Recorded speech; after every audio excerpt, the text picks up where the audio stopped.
Welcome back, guys, to Hello. Real Love Scenario.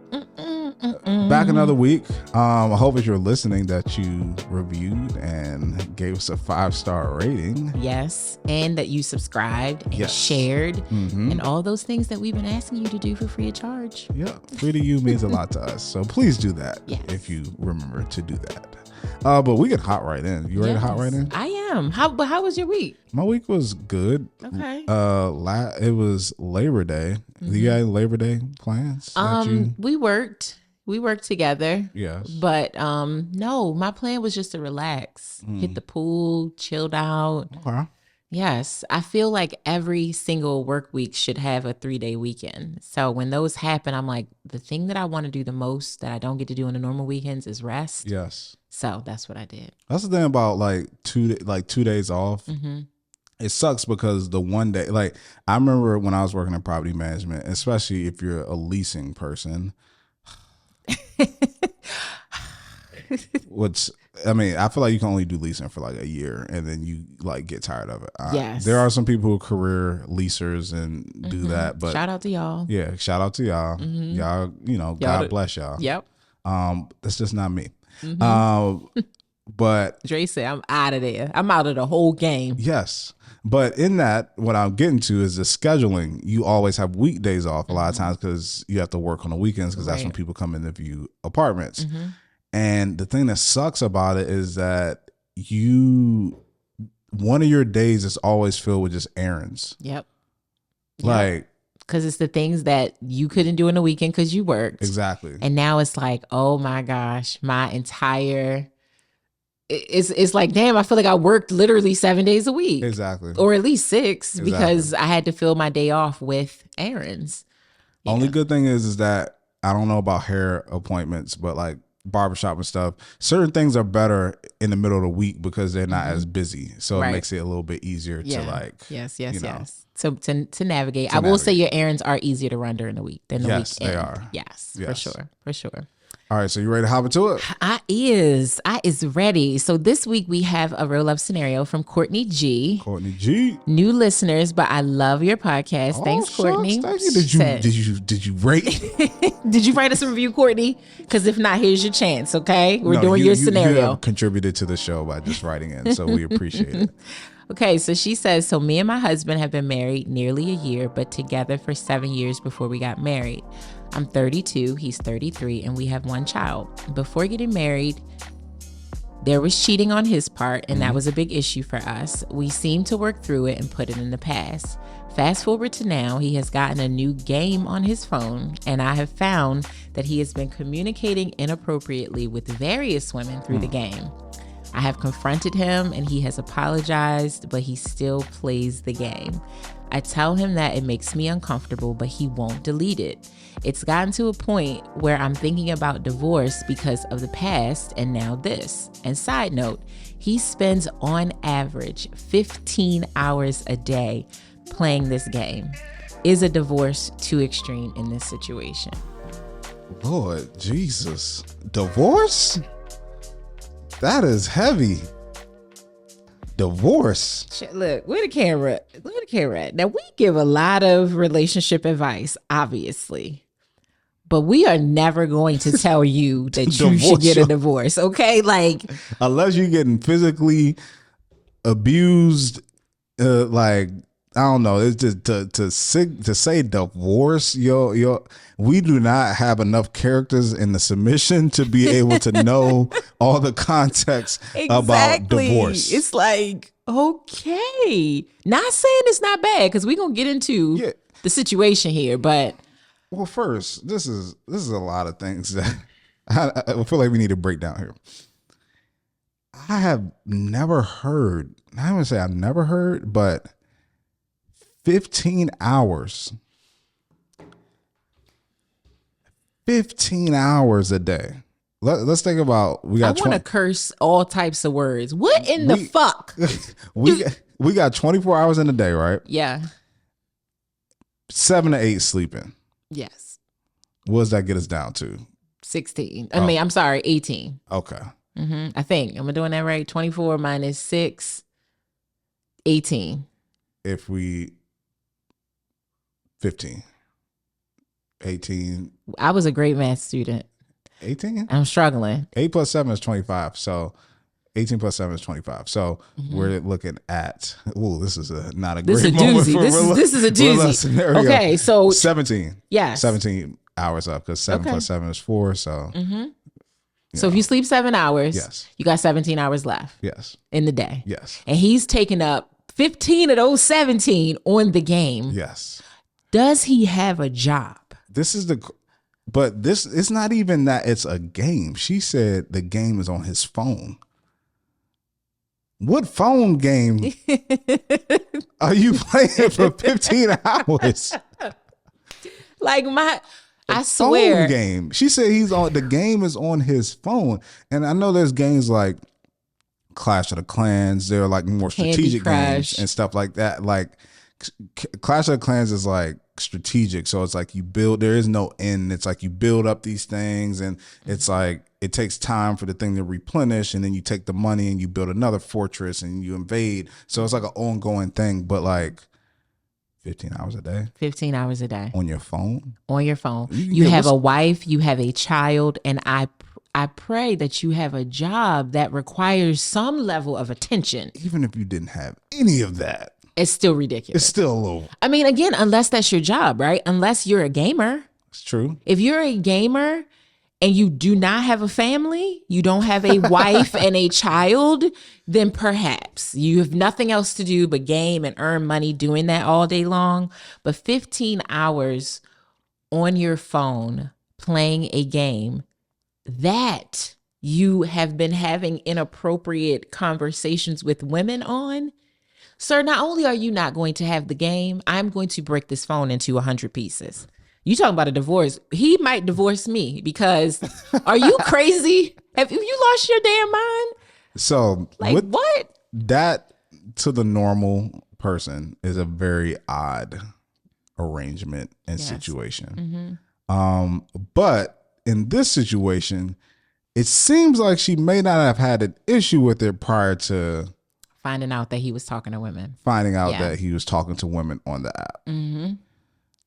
So that's crazy. Courtney, that's crazy if you didn't have an issue with it before. We don't know that. Maybe you did. But I'm so befuddled. And I was just waiting for the word sometimes to be before spins, but she didn't say he sometimes. She said on average. So that means that there are days where he's on it more than 15 hours a day. And then there are days when he's on it less. So you're averaging 15. My guy. I don't even know what to say about that. Obviously, it is inappropriate. It, according to your wife, the person who wrote in, we're just gonna call him Mr. Video Games. Mr. Video Games, it's inappropriate for you to have conversations with women on the game, right? Like, duh. Yes. But for me, it is even more inappropriate for you to be so absorbed in a game on your device when you have a real life to live. Like, hobbies are things that you do in your spare time. There are things that you create, hobbies you create time to do. Like some people's hobbies are hiking. You create time to do that. Most people who like to hike don't hike 15 hours a day because they have other things going on in their lives, like earning income, like dating, like being married, like being a parent. I am concerned that he doesn't show up very well in any other thing in his life. Like, how are you even an active child? They have a child. How are you an active parent if you're in a video game or a phone game, whatever, for 15 hours a day? Like, I don't know. And the fact that she's saying she wants to know is divorce extreme in this situation, I actually think is much deeper than the game. Absolutely, it's deeper. Definitely than the game. deeper than the game. Yeah, it's. And I was just gonna say it's definitely deeper than the game, and I think it's probably number one, a quality time issue that you don't get to spend the quality time, probably responsibilities and things that you're supposed to be taking care of. You're not being attentive to those, or doing those things that you're supposed to be doing or agreed to do in your relationship. Yeah, if you're considering divorce, it's not just the game. It's been an ongoing thing. Yeah, and I think that it seems as though first thing I always say, if you're going through problems, go seek out help, especially if you're married. Like try to go find somebody to talk to. But I don't know. I've seen marriages like this before to where it almost is like they have the thing that they're interested in and they do on a daily basis. And the marriage is almost like the relief from that thing. Okay. And to a certain extent. So it's like, oh, I play my game, I do whatever. I'm into this. I have my friends that I message through the game and we play the game all the time. Then when I'm ready to take a break from a game, I have my family and my wife. Yeah. And it's like, oh, we can go to dinner or we can have sex or we can. So you're almost like my relief from that versus the game being my relief from my life with you. Yes. Yeah, absolutely. So let me ask you this. Yes. How important do you think it is, if at all, for, within a relationship or within a marriage for you to have your own interests, your own things that you like to do that are separate from your partner? I think that is not only important, I think it's a priority, like something that you guys have to make sure that you do have like in your relationship. Because I feel like I can speak to this because Brie and I launched a business together 6 months into our relationship, right? And even though this was like our primary source of income, like I think, we've been much better in our relationship once we kind of separated things and it's like you have your thing, I have my thing. And then it's easier to support somebody through that thing and cheer for them in there because that's their own separate arena. And it's like, I'm just happy for you. I don't really know nothing about this, but I'm excited to see you doing the things that you're doing. So from that standpoint, I think separate, but I think it's important, like you said, let me see how I put this. There's a lot of people that I see who have messed up relationships because they don't have a friend outside of their person. Agreed. You know what I'm saying? Yes. It's like you don't have any friends outside of your relationships. You don't have any interests outside of your relationships. So I think that having other interests outside of your relationship allows you to not distance yourself, but create some space in your relationship for you to do your own thing and you to explore it and have fun doing the things that you want to do. Exactly. So there are different things. Like even though it's a workout, I go play basketball. My wife she doesn't play basketball. Right. She's not into it. So even if that's my like hobby that I just go play every afternoon or on the weekends, that allows me to get away. Yep. Hang out with the dudes at the gym, talk sports and do whatever. And to like, in some ways miss her, like, it's like, I didn't see you for a couple hours. It may not be like an overwhelming, like, damn, I can't wait till this game is over so I can get home. It may not be that serious, but it's like, I departed from you. Yeah. We got some time away from each other. And I think it is really important, like you said, for you to have some of your own hobbies or interests and as well as other positive relationships in your life. Yeah. Because you need to fulfill you, like you need to be happy and whole with things that you enjoy. Because if you're not, and you're only doing things to support your relationship, or you're only doing things to, like doing things with your partner, it's like, I feel like you lose your individuality. And I do think, obviously, marriages, you become one, right? That's the idea. But you are still technically two different people. For sure. And it's just things that Dre is going to really like and love to do that just makes Dre feel good. And it makes you feel good as a man, makes you feel good as a person, makes you feel good as a hard worker. Like, yo, I just want to not do anything. And you go, leave, see you later. I just want to be in the house by myself and maybe listen to music or unwind. It fulfills you so that then you can show up and be a better husband and partner in business or partner in the relationship, because it's like self-care. It's like I'm taking care of myself, doing things that I like to do, in addition to what we do together and how that makes me feel. It takes all of it to make me feel good. I'm always weirded out by people that are like, I don't do anything without my person. Like, I don't vacation without them. I don't go to dinner without them. Like, every single part of your life, they have to be there. Like, I love oneness. And if you haven't picked up on it, I'm affectionate. I'm kind of clingy. What you saying now? You coming to brunch. Like you. Yeah, we getting up. You come on. You go. We got to go. Mom drove in town for 3 hours. But I also want you to like enjoy yourself. Have your own I want you to have your own space. I want you to be able to maybe bounce ideas off of someone else. I don't know or have the answers to everything. There are some things that you are going to need to talk to your fellas about. There are some things that you're going to need to talk to your mom about. It's things that you just need to get from her that I can't give to you. Yeah. You know what I mean? Like, so I would never want to feel like you're mine and we cannot do anything without each other. It's not for deceitful reasons or distrust. It's just, we're good. And that's like one of the things that I admire about you and Bree's relationship. I've said this so many times, is that you never interpret it, like you never take it personal. If Bree wants to go and spend time with her girls all day long, you're not like, well, why do you invite me? Well, why don't you da da da da? Because one, she's balancing it. Mm-hmm. She's spending time with her friends and her family, but she's also being intentional about spending time with you. But it's also like, she's coming back. She's my wife. Like, it's okay. I'm not losing her because she went out to do something she likes to do. And same, Bree's the same way. Like, go. Like when we hang out or we're around your phone is not like, trust me, I have other male friends who is like, we do have to go through this is like phone blowing up hoops to like make sure that your person feels comfortable. And as I said in a previous episode, I am always going to make sure that my guy friends, wives, and girlfriends know that this is a completely platonic relationship. Yeah. But there are some women that are like, where you at? Well, text me, you going to the next spot.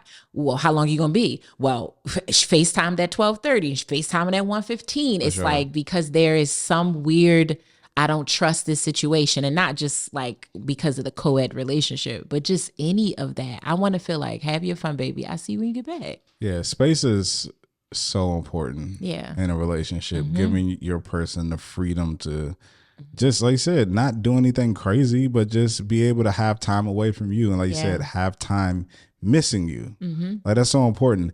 And I think it's really cool when, and I don't know if you feel this way, like if you're really into something and you kind of bring your partner into your world and kind of expose them to the thing that you are into and like you see them kind of getting into it and you like it. But I would caution, like, even if you're into it and like it, don't necessarily take over that person's space if that's their thing. Like let it still be their thing. Come and visit in their world if they want to, if you want to, and if you enjoy it, but let them have their thing. And I don't know, I just always find that cool. Like if I could bring Bree into like a sports world and she's like, oh, I enjoyed this experience, or like me watching Game of Thrones or watching a show that I like, and she starts watching it with me and she's like, oh, this is like good. And it's like, yeah, I was trying to tell you, and this is this, and this is this, and I'm explaining this to you and explaining this. Like people enjoy that and light up about that, like being able to share your world with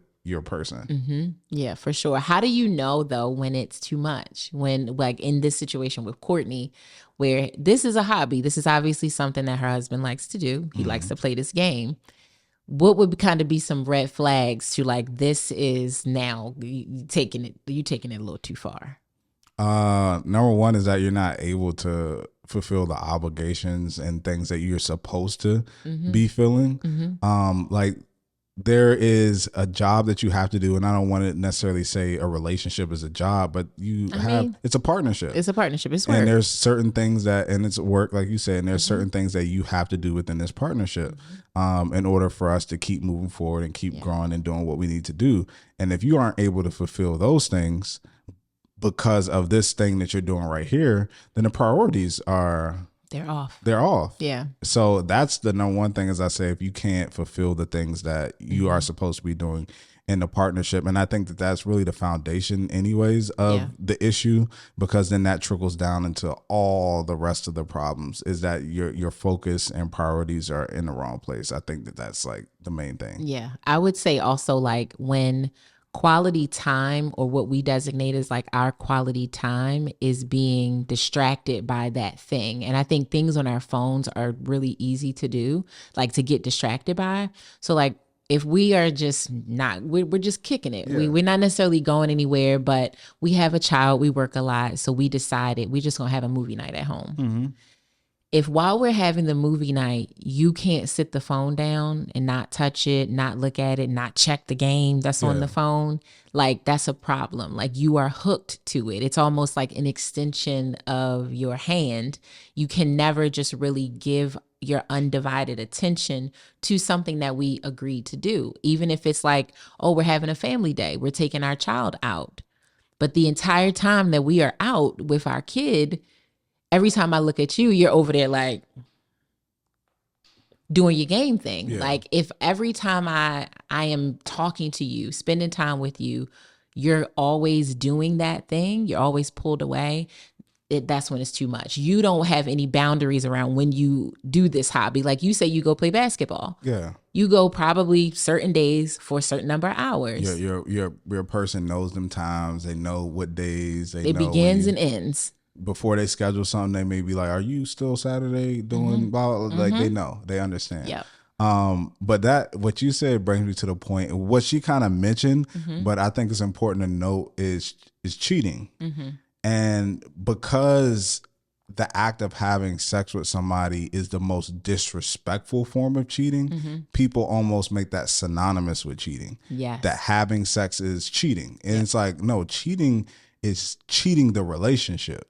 So it's like, if you aren't giving me the time and the quality time that you're supposed to be giving me in this relationship and giving it somewhere else, you're cheating this relationship. Absolutely. You're not putting everything that you need to put into this relationship. We talk about emotional cheating, spiritual, like I said, it's always people think of the physical, but there's so many different ways that you can be cheating this relationship, meaning that you're not giving everything that you possibly can 100. into making this relationship work. So I kind of get, not necessarily get the divorce thing, because I'm sure there's a lot more that goes into it, but it can seem extreme because it's like, oh, well, he's not doing this or doing that. But what she's saying is that I'm living in a house with somebody who ain't really here with me. Yep. So he's He is cheating in that game. He is cheating on me. Like he's cheating the relationship. Now it's not the physical, like, having sex with somebody, but he's cheating me. I'm not getting the things that I need from this partnership because your attention, your focus, and everything that your energy for 15 hours on average a day crazy is going to Again. This other thing that's not me or your child. That's it. You hit the nail on the head. Bingo. We can pack it up. Thanks for writing in, Courtney. We're done. Good night. Thank you. Bye. Like, seriously, that is it. And so then you have that and you combine it with actual cheating that you all have gotten through in the past prior to marriage, which I think I said it in the last episode. I don't think any relationship fully returns from cheating. It comes back, and I think you get back into a good place where it doesn't feel as fresh. It's not an open wound, but it's still a scar, and it will always be there. Scar, There's something will always remind, and the thing that will remind you of cheating, the physical cheating, the sexual cheating that they experience in this relationship, is when I notice that your attention is pulled away, because that's usually when people are cheating, whether, like you said, it's spiritual, emotional, physical, whatever. Once you start cheating and entertaining other things, let's just call it people for this purpose, you are distracted. You are pulled away. So my God, even if you're not actually cheating with anybody, like you said, you are cheating on her, and it's triggering the feelings of when you were physically cheating on her. So you're sending this into a complete tailspin over what? A video game, over a game that 9 times out of 10 does not do anything to support your family, does not do anything to support your mind. I'm probably going to venture to say it's doing the exact opposite. It's probably regressing your mental capacity because you're just so locked into this phone and playing whatever this game is. Most people don't get into video games or games that are like enriching your mind. They're just more of a distraction, or it's almost like you could do it with your eyes closed. That's just how stupid it is sometimes. For sure. So you're doing that, and I keep going back to this, but you have a child. Like, how are you showing up as a parent if you are spending this much time in your phone? I don't care if it was on social media. I don't care if it was at work. I don't care if whatever you were doing 15 hours was actually making you money and paying the bills. That is an extreme amount of time to give to something when you have people in your care. Your wife and your son or daughter, they are in your care. You are responsible for them. How could you possibly be attentive and responsible if you're doing something for 15 hours a day? other than spending time with them, making sure they're good? Like, do you play the game with the child? I have so many, You so oh lost. It my has so many gosh, it's just questions on. mind blowing to me that, I mean, like I said, I'm not saying get divorced, but that would be a lot. I would be kind of enraged that you are that, I don't know. And Courtney, I'm play devil's advocate a little bit. Are you creating a space where this man is just like comfortable to do this? Because that would not last for more than a day. Yeah. It would not. Like the first time I tell you that, like, babe, you've been sitting there in that same spot, or you walking around, you see people aimlessly on their phones. Like they could walk into a wall, they could walk into the highway, they wouldn't even notice because they're so locked into their phones. That would not go beyond a day. Like, honey, do you not realize that I've been talking to you, or our child has been talking to you, or other things are happening and you just don't notice because you like this all day? Yeah, it's just so what space are you creating where he feels comfortable to just sit around and be on his phone like that? Yeah, and that's something that I talk about a lot, I think, in previous episodes, is that it's hard if you let somebody do something for a certain amount of time just to ask them to stop. And I think that it's kind of like, if he's on average plays that game that much, it's a part of his life at this point. So it's kind of almost like, if let's say he was just texting a woman or something like that and you asked him to stop, that's kind of like saying, well, I need your phone then. And it's like, you gonna take my whole phone because I was texting somebody on this device? So it's kind of like the same thing, to where he's probably looking at it like, okay, I play this game all the time, I'll just stop texting or messaging the person in the game. Right. But you want to take the whole game now? Right. It's like, no, you're not gonna take the whole game. You didn't have a problem with the game. If I went to drive to see a woman in my car, you gonna take my car? Like, you know what I'm saying? It's like, you can't take. Rada said, yes, I am. The keys. Yes, I am. Everything. Tracker, all that. Location on. But I think it's hard when you, like you said, you set an environment for somebody to do something and then you ask them to stop, and it's like, well, it's going to be very difficult for him to stop, because he is probably looking at it like, oh, your issue isn't the game, it's that I was just talking to this woman and the game is not necessarily the issue. But I think from hearing this, the question, forget about the game. Like, there's a bigger issue that you have with your husband right now. It's not about the video game. You need to address the issue, because if you keep, what we always say, addressing the symptoms, is like, if you keep, I'll say this before I keep going, because I'm get to a point, but I'm a man and I love my fellow brothers, but sometimes you gotta, like, we sometimes don't be thinking of deeper than what you talking. You know what I'm saying? Yeah. It's like, if you keep coming at me about the game, I'm gonna think it's about the game. When it ain't about the game, but every time you keep talking about things, you're like, you need to stop playing the game. You need to stop playing that game. You text a woman during this game. You need to stop playing this game. You need to stop playing this game. To where the issue is like, hey, we haven't spent time with each other. Right. And I don't know how long. When's the last time you took me on a date? When was the last time that we did this? Or when we had dinner together? When's the last time? Like, these are the things that really mean a lot to you. It's not the game. Because if the game was substituted with going out and hang with his friends, if that was substituted with something else, it would still be the same problem. Yes. Like, if you got a cold, you can have a runny nose, you can have a sore throat, you can sneezing, you can have a lot of different symptoms that still come from the core issue, that this is the actual problem. Yeah. So you need to address the problem versus like addressing one of the symptoms of the problem, because I don't feel like it's the game. Because the thing is, truly, is that somebody who's intentional about you and wants to solve things and wants to solve problems, they will figure out a way to make things work. Like, if you're like, even if I'm in a situation where it's like, I know I cheated in the past and I did something real like sneaky and stuff like that on a game, and that makes you feel uncomfortable, it's out of here. Out of here. Like, sorry guys, I'm taking a little break. You know, I ain't gonna be.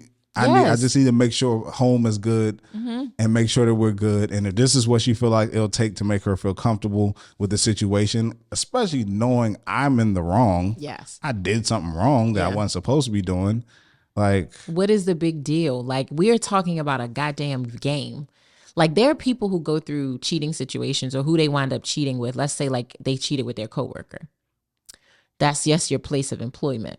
and if I forgave you and we worked through it, you both could very well still work there. Right. And that would be really hard because, of course, in my mind, I would be like, I need you to get another job. I need you to get another job. But that's not the easiest thing to do, depending on what you do, where you live. That just might not be the easiest thing to do. So I can potentially understand if you can't just get a new job or she can't just get a new job. But it's a game. Yeah. You could literally hold it.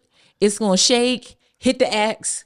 Poof, game gone. But I'm still caught up in the game part. Like, I have so many questions. Like, first, it's not, social media is one thing, right? Mm-hmm. Let's say Instagram, for instance. Mm-hmm. You have the profile image, you can see what somebody does, you see all the pictures and videos, and you can kind of start to fantasize a life or kind of, start to talk to somebody, you think they're cute. What game is there that you could really see what somebody looks like, or like, I don't know, like to where you could really like get a sense of who a person is to where you're speaking frisky in the game? Listen, that is odd to me. Like, what could it be? Courtney, can you tell us the game? I want to know what the game is. Don't tell us the game. Let me tell you this. Everybody, some people really can cheat. Like you said, cheating isn't always the physical piece of it. Cheating starts in the mind, and it could be another thing.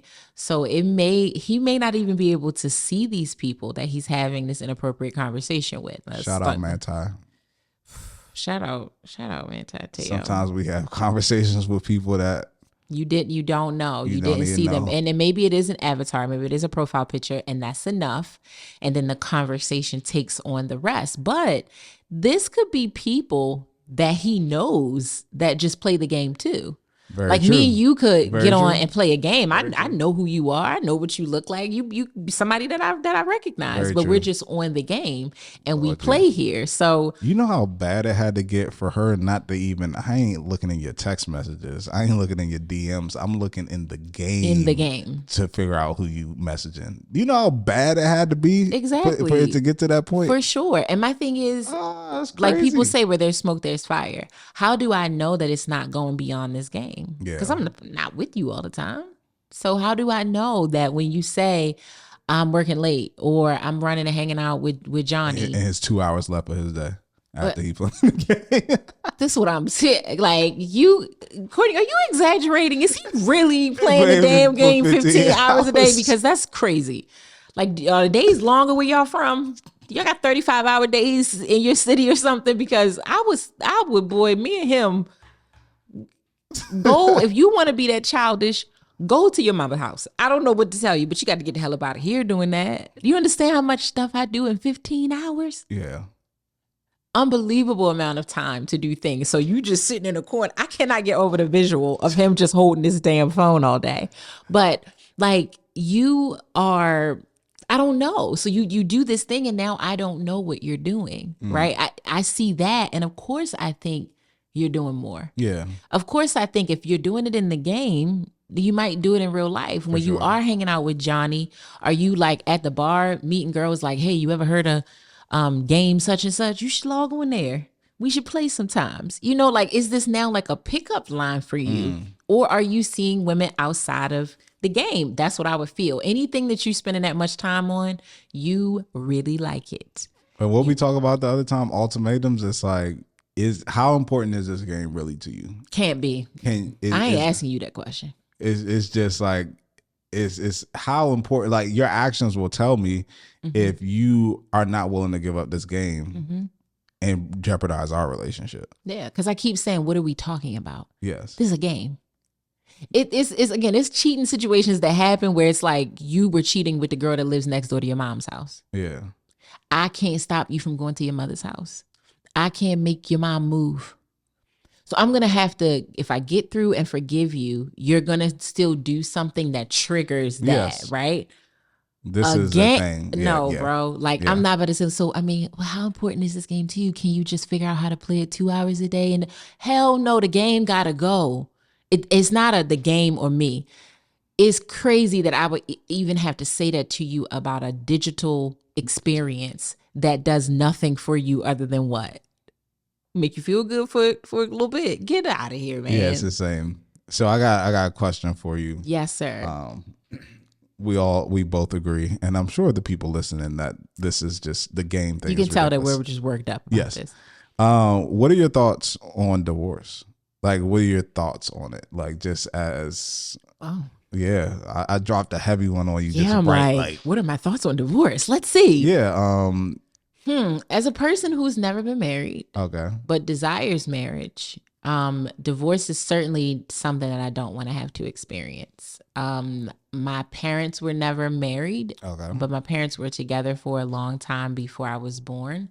And my mom remarried later in life. I was like 10 when my mom remarried and then got divorced. So that's my only real like up close and personal experience with it. Do you have friends that have been divorced?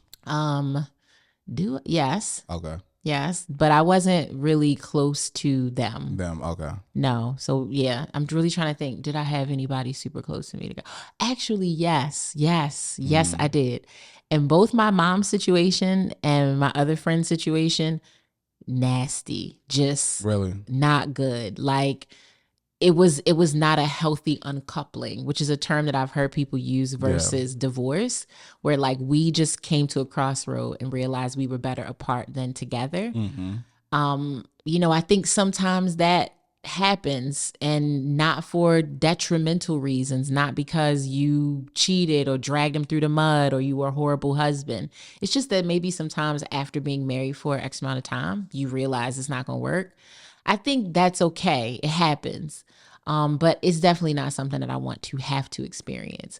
I don't want to see it as an option, although it is an option. It's an option to us, but I don't want to have to experience it. I think it's, especially if you have a family, like you had children within your marriage, depending on what's going on, it can be so hard for them. And I think that's what a lot of people don't want to deal with is like the breaking up of the family, of how we like know it.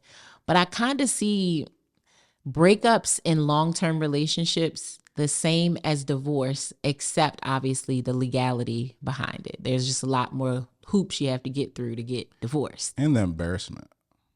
Yeah, I guess. I mean, because It depends on what you get divorced for when you talk about embarrassment.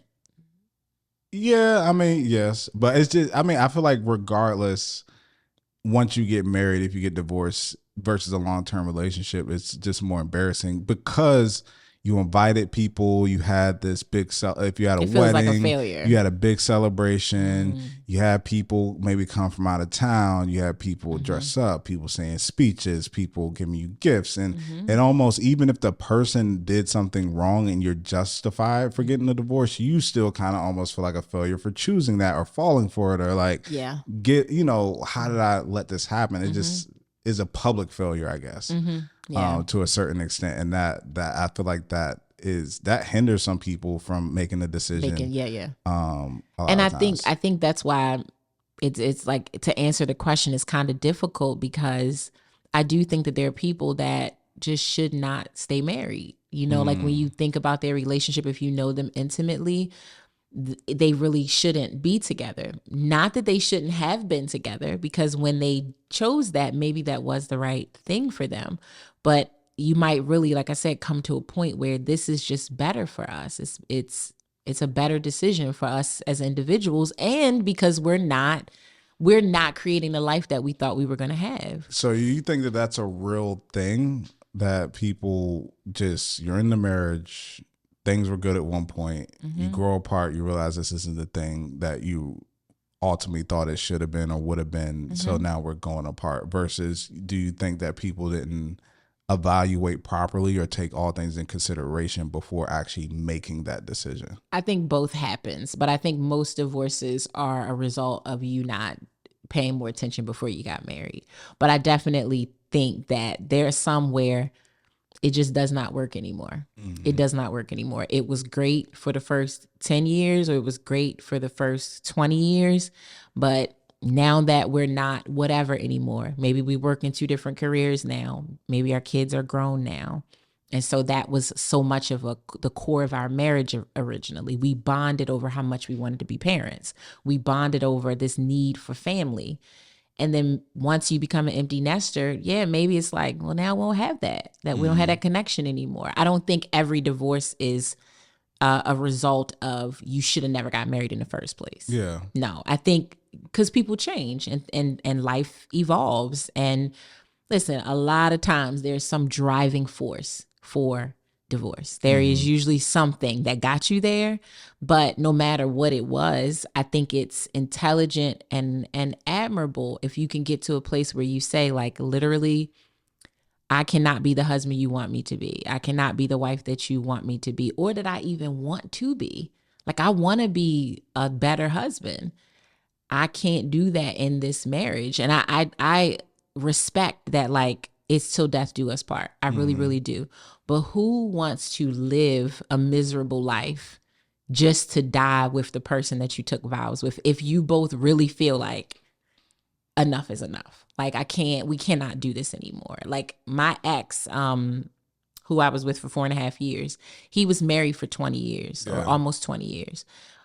They knew that they wanted to get divorced probably 5 years before they actually did it. And they waited so long to wait for their kids to get off to school and college or whatever before they did it, because they didn't want to break up the household. But within the household, he was sleeping on the couch for the last 2 years. She was sleeping in the bedroom. They stopped having family dinners together. But you're saying that you're doing this for your kids, and your kids are looking like, this is very not normal. Like, you normally sleep in the bed with her. We normally sit at the table and eat together. You never come home anymore. He was like, it was stupid to hold on for as long as we did, because our kids were of age and smart enough to see this wasn't working anymore. And they had a positive relationship. I loved her. She loved me. Like, we had a good relationship, me and his ex-wife. And their kids were grown when we met. So it was no need for her and I to even have a relationship realistically. It's not like I was picking up the kids from school, but they were better apart. It was like, you were my wife and it worked for when it worked. But it's just different today. But I do want to get married and it be till death do us part. So that's why, like, when I pray and I think about, like, you know, God, my person, if I am waiting for my person, if it's going to take time, I'm okay with that, as long as it's my person. Yes. Yeah. Yep. That I don't have to go through a divorce and then find my person again. Like, if I got to wait until I'm 50, please send me the till death do us part man. That's all I ask. If I got to wait till 55, make sure he's the one that will be mine when I close my eyes. So, yeah. Sucks, but divorce is a reality. It can happen. I know it's not an option for you, but you had parents who separated and then your mom remarried. Yeah, my dad and mom were divorced ever since I could remember. So I understand that divorce is a necessary option a lot of times. Well, it's a necessary option just in general. Like, sometimes you need to hit that eject button from what you're doing, and at times it's necessary. It's unfortunate. I think that divorce a lot of time, I think, stems from people not entering marriages in the right way with the correct mindset. I feel like, I don't know, the evolution, I should do like a documentary about this or something. Just the evolution of marriage over our society, like what marriage has meant and the importance of it, the just really digging into marriage just in general over the centuries or generations. I'm just very interested in that, because it was a lot of times a transactional thing between families to strengthen families, to build more wealth within families. Like, it was literally a part of, like, infrastructure. Like, you needed to do that in order to be respected, to progress in life. Like, a woman couldn't really progress in life if she did not get married. And to a certain extent, a lot of those marriages, for better or for worse, stood the test of time in a sense, or, you know, whether it was forced to stay committed, whether there was infidelity within those relationships, it was really, we talked about embarrassment before, but truly an embarrassment to like get divorced or not be in that relationship. Yeah. And now I feel like marriage is more like, it's very loose. It's kind of like, I can get married today, get divorced tomorrow, and it's not something that I really value. It's not that big of a deal. I don't value it. I'm more, the theatrics of it plays a part in me wanting to do it. Like I feel the wedding is more important than the marriage, than the actual marriage. And I feel like a lot of people, they just don't take it as serious when it comes to prepping for the stage. And I don't even think a lot of people have the tools and understand like what it really takes to sustain a relationship for that long. Like let's say you get married at 25, like you're talking about, you could possibly be 80 years old and you're talking about staying with this person. Do you truly know what that means and what it's going to take for you to like really stand the test of time? And really what it is that they don't know, a lot of people don't know, is that if you want to stay with somebody for 80 years, what you're doing in the first year, 2, 3, 4, 5 year relationship is the foundation that relationship is going to stand on to stand the test of time for the next 80 years. It's kind of like a building. It's like, if that building's foundation isn't strong over the years, that thing's going to wither away or blow over, because once as the winds keep hitting it over a certain amount of time, it's going to uproot that thing and it's not going to still be there. So it's like, the things that you're doing now are setting the foundation for your long-term part of your marriage. I just can't see like how bad it would have to get between Brie and I for it to really get to that point. Like it would have to get, like knowing where we are right now, which is the best we've ever been, thinking about how bad it would have to get to undo that. Yeah. Like it would have to be crazy. Like, and I will say, you said today sometimes it seems very casual. Like I can get married. I'll just get married because I can just get divorced very easily. And this is true. But I think I don't think you will fully know how your marriage will stand the test of time. You build a foundation, like you said, but just like being a parent, people like, I don't know what I'm doing. And you won't ever fully get it until the things are coming up. Like you have the baby and you could read things or you could talk to other parents and get guidance and advice on what they did.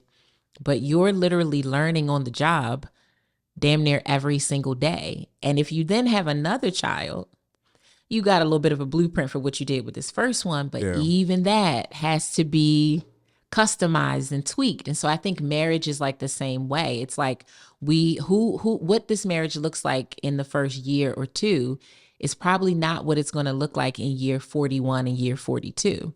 We're still going to be married and we probably will have those foundational things. But I've heard couples who have been together for a really long time talk about like, we almost reinvented our marriage many times over. We had to reimagine what marriage looks like after being married for 20 years because it does not look like it looked the first year we got married. Like back then it might have just been light and fun and it just felt like I'm just married to my best friend. I'm just married to my boo. But 35 years later, it is now possibly your older age, illnesses, parents being ill, potentially dying, your children going off, and you're trying to figure out how to support them as adults instead of support them as kids. And so I think it just will change a lot. So it's like one of those things where you don't know how you're going to do your marriage in year 40. Yeah. You just pray and work hard that no matter what, I want this relationship. And so whatever that looks like, we'll continue to fight for that and work really hard to have that.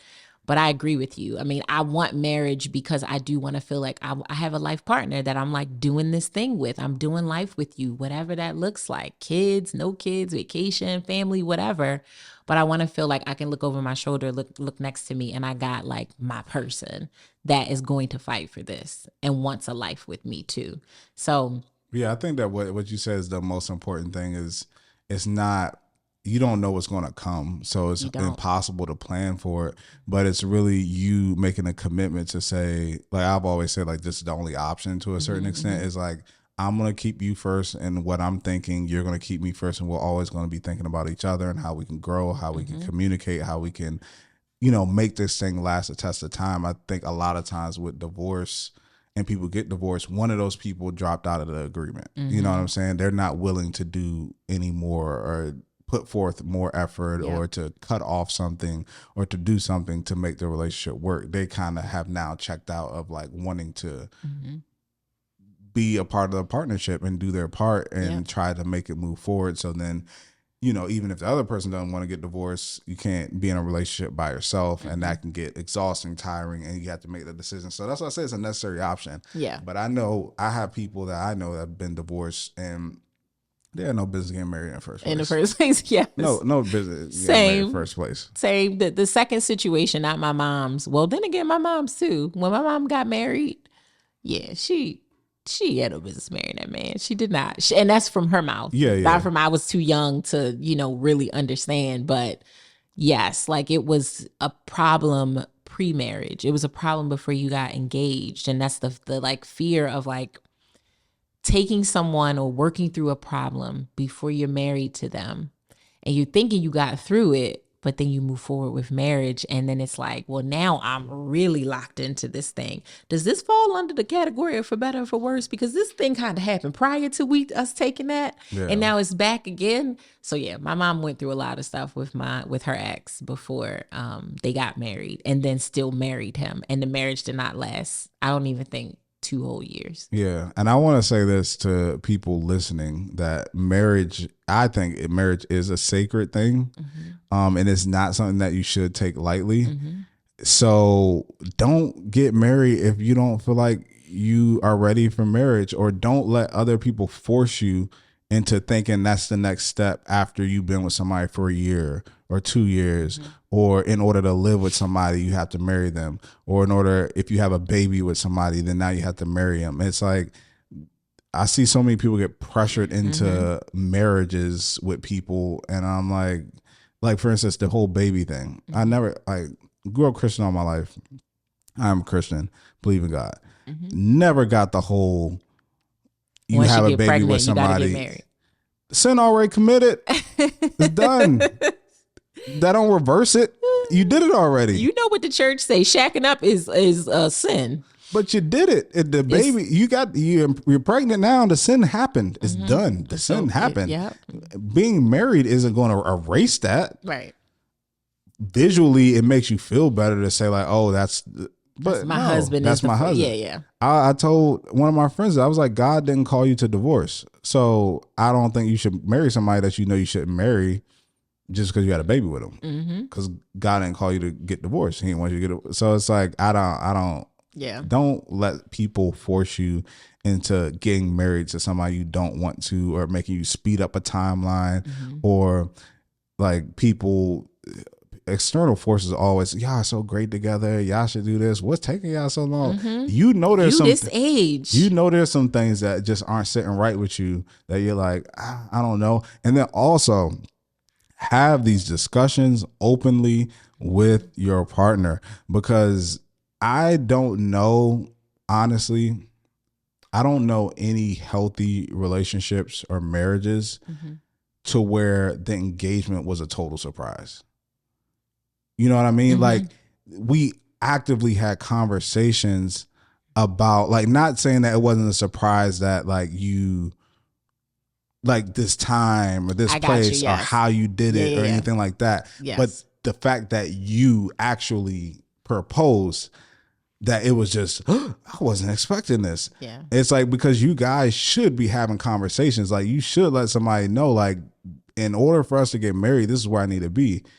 Don't propose to me if we are like, don't try to do this thing to where you put me on the spot in front of my family, in front of all these people, knowing we are not where we need to be. But I ain't trying to be embarrassed. You ain't trying to be embarrassed. So you put me in a tough position.